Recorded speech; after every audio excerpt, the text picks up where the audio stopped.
C'est aux alentours de minuit 30 que l'alerte est donnée aux pompiers. Un incendie est en cours au Parlement de Bretagne. Des dizaines de soldats du feu sont aussitôt dépêchés sur place. Après une journée marquée par de multiples interventions lors de la manifestation des marins-pêcheurs. Ça faisait suite à une journée particulièrement difficile. On a connu pour nous ce qu'on a appelé, ce que les chirurgiens orthopédistes, on a connu une journée de guerre. Le professeur du service de traumatologie du CHU de Rennes a dit précisément que, en effet, il avait fait de la chirurgie de guerre ce jour-là. Sous la chaleur, les allégories fondent, les flammes, attisées par un fort vent d'ouest, se propagent à toute la toiture en moins de 10 minutes, menaçant l'ensemble du quartier. Un dispositif exceptionnel est alors mis en place, à commencer par un poste médical avancé. Première priorité, c'était d'abord les humains. Il faut organiser un secteur pour éventuellement faire des soins.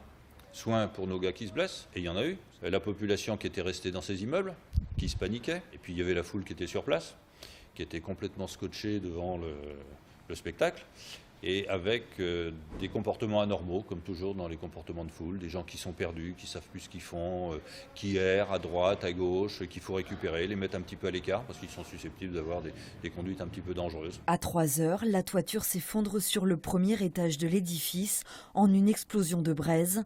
2 pompiers sont grièvement blessés. Dans le fourgon où on est arrivé sur l'intervention, on était 8. Et on est reparti au centre de secours, on était 6. Donc un grièvement brûlé, un choqué. Et donc moi, pour ma propre expérience, en voulant aller chercher la personne qui était brûlée, donc j'ai pris un deuxième effondrement. Et c'est là que l'expérience se construit.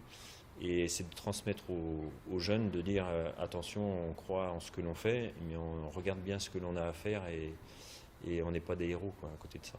Les soldats du feu seront réellement maîtres de l'incendie vers 4 heures du matin, 5 heures de lutte auxquelles participeront plus de 200 pompiers.